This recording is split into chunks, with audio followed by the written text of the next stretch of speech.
आज हो सकता है प्रधानमंत्री नरेंद्र मोदी राज्यसभा में अपना जवाब रखें। संसद में संग्राम चल रहा है, संसद में जबरदस्त हंगामा है, तो वहीं अमेरिका से ट्रेड डील पर विरोधी सरकार को घेरने की लगातार कोशिश में जुटे हुए हैं। इस बीच अमेरिकी मीडिया के हवाले से एक बड़ी खबर आई है। सबके मन में यह सवाल था कि आखिर ट्रेड डील के लिए ट्रंप राजी कैसे हुए। इसके पीछे एनएसए डोवल की एक मीटिंग वजह बताई जा रही है। सितंबर 2025 में डोवल अमेरिका गए थे, वहां उनकी अमेरिका के विदेश मंत्री मार्को रूबियो से मुलाकात हुई थी। इसमें अजीत डोवल ने अमेरिका को क्लियर मैसेज दे दिया था। डोवल ने मार्को रूबियो से कहा था भारत ट्रंप के दबाव में नहीं आएगा और अगर जरूरत पड़ी तो उनके कार्यकाल खत्म होने का इंतजार करने के लिए तैयार है। डोवल ने रूबियो से कहा था कि भारत ट्रंप या उनके सीनियर सहयोगियों के प्रेशर में नहीं आएगा। इसके बाद अमेरिका बैकफुट पर आया और डील के लिए राजी हुआ। राहुल गांधी भले ही ये कहते रहे अजय जी कि मोदी सरेंडर, नरेंद्र सरेंडर, लेकिन यहां तो जितने भी तथ्य अभी तक सामने आ रहे हैं वो तथ्य ये बताते हैं कि भारत ने किसी भी मोर्चे पर किसी भी मौके पर सरेंडर नहीं किया। भारत ने अपने हित के हिसाब से व्यापार किया।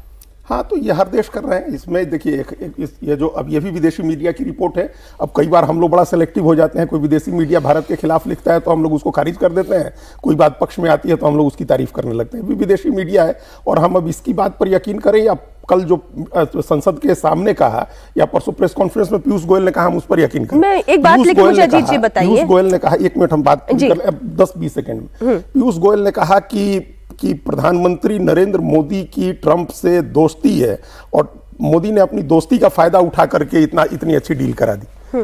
तो अब ये दोस्ती का फायदा मिला देश को, 140 करोड़ लोगों के बाजार का फायदा मिला भारत को, या अजीत डोभाल का प्रेशर काम आया। अब ये ब्लूमबर्ग की रिपोर्ट तो नहीं बता रही है कि प्रधानमंत्री ने दोस्ती का फायदा उठाया। वो कह रहा है कि इन्होंने दबाव डाला। देखिए, अमेरिका ने डील किया यूरोपीय यूनियन से तो 15% टैरिफ है, ब्रिटेन से किया 10% टैरिफ है, जापान से किया 15% टैरिफ है, हमसे किया 18% टैरिफ है। ट्रंप ने बार बार कहा था कि हमसे डील कर लो, हम टैरिफ कम कर देंगे। तो हम लोगों ने डील कर ली।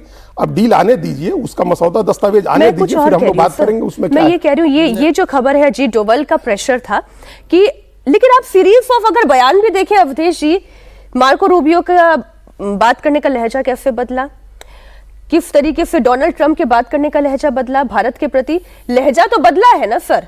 वो तो समझ में आ रहा है कि कुछ तो प्रेशर पॉलिटिक्स थी। तीनों में कोई अंतर विरोध नहीं है। जो पीयूष गोयल कह रहे हैं, जो ब्लूमबर्ग की रिपोर्ट है और जो भारत के 140 करोड़ का मार्केट है, तीनों एक दूसरे से जुड़े हुए हैं और राष्ट्रीय हित प्रमुख होता है।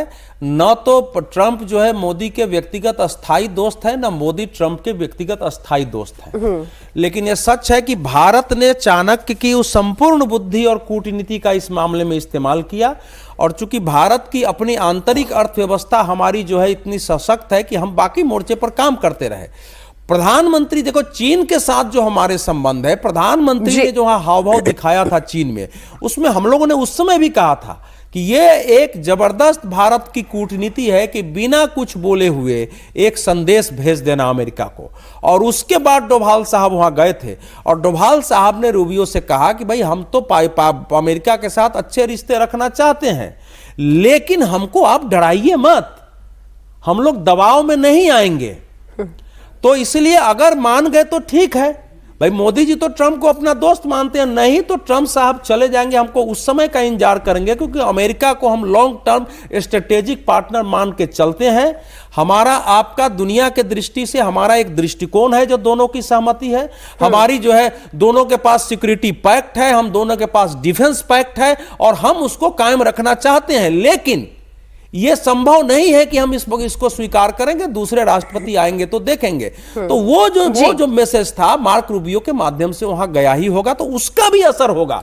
ब्लूमबर्ग ने एक पक्ष दिया, यह नहीं हो सकता है केवल उसी का असर होगा, क्योंकि वो चीन के बाद ही भेजे थे और तब मोदी का 16 सितंबर को ट्रंप को फोन आया था और उसके बाद 4 बार दोनों नेताओं की बातचीत हुई। तो सब मिला के होता है। जयशंकर भी अब यूएस में ही पहुंचे और वहां पर भी उनकी बातचीत हो रही है।